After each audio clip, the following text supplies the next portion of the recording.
Welcome back to Hub City TV. I'm Emily DeVoe. Some dieters take the easy route with pills, but do they do more harm than good? In our next story, reporter William Crosby investigates the latest trend. In a generation where everything is in high demand, diet pills are no exception. Raspberry ketones join the latest trends while making headlines in numerous fitness columns. For those considering the easy way out, staff members of USM's Pain Center want to remind them of the risk they face using over-the-counter diet supplements. Not worth it, says Abby Elias, Fitness and Wellness Coordinator at the Pain Center. And then what happens is when you start to go off of those pills or you start to wean yourself off of whatever you're taking, that weight comes back really quick. You might get that weight loss, but you're going to have to stick on that diet pill to maintain that weight. Once you get off a diet pill, your body is just going to gain that weight right back. A study under Huffington Post Healthy Living points out the FDA has not evaluated raspberry ketones. Any organization, so half the time when they're telling you the things that are in these pills, they're not actually in them. You never can really trust what's in them either. Mariel Hallett, a personal trainer, offers advice on the importance of eating healthy for those aiming to get fit and stay fit. You actually lose more weight if you eat regularly and healthy, and because that keeps you at a steady pace to where you can burn calories. Reported for Hub City TV, I'm William Crosby. There's no dieting at the fair. Nikki Collins shows us all things dipped, fried, and on a stick. We think that if you come to the fair, splurge, enjoy it. Deep fried, on a stick, and dipped are common terms at the state fair. Take a walk down the midway and you'll see some regular favorites, but strange foods are a hit. One food vendor tells me pickle shooters are a hit with the kids. It's a pickle juice. It's a novelty for kids, but pickle juice is actually good for you. Another favorite is the deep fried Philly cheesesteak. It's Philly meat with peppers and onions and mozzarella cheese cooked and then wrapped in a tortilla and then deep fried. Fremont believes her strange recipes keep the customers coming back and her 32-year business booming. But one first-time vendor nearly missed the opportunity to show off their weird recipes. I met with the fair commissioner and he said, "I'm sorry, we don't have a spot this year." I said, "Well, honey, you hadn't tried our food yet."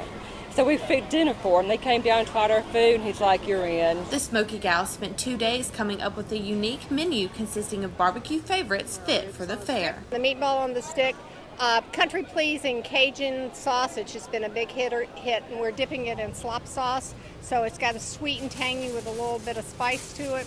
And then the Porky Cho's. The Porky Cho is fried pork skins covered in Monterey Jack cheese sauce, slop sauce, smoked pork, and jalapenos.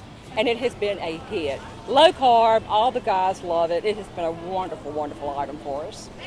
There's a lot of weird food here at the state fair, but I'm trying the fried green beans. Reporting for Hub City TV, I'm Nikki Collins. Is dated food taking up space in your fridge? Reporter William Crosby tells us what those expiration dates really mean. It happens every day.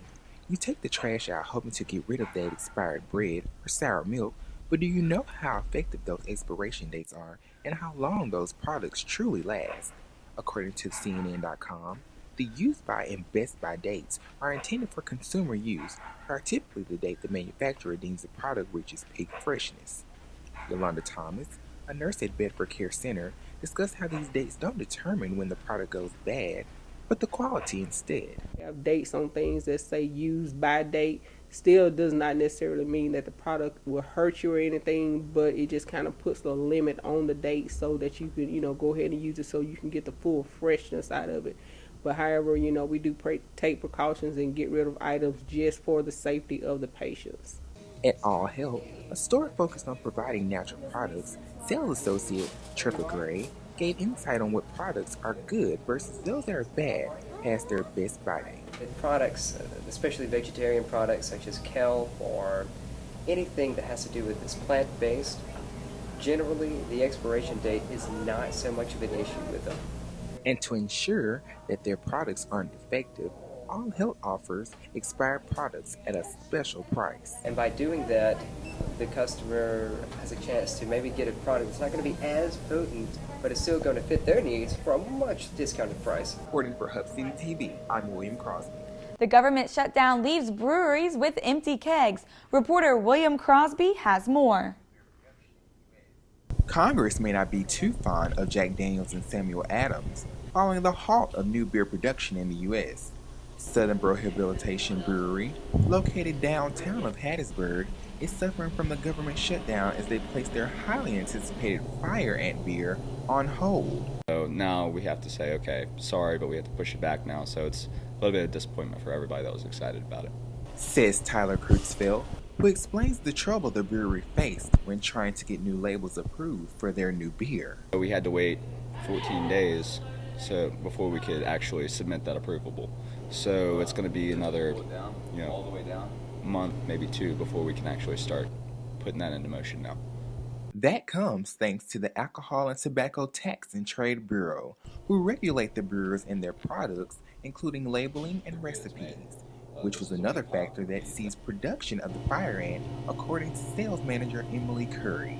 Breweries have to get those approved separately by the government, and they, had to postpone making that beer as far as adding like coffee or adding fruit to a beer. They had to wait on that if they hadn't had it approved already. But despite a government setback, Curry says they kept it going. If the government shutdown had been, a lot longer, we probably would have seen a lot of issues, but as far as production, we just kept going with what we were doing.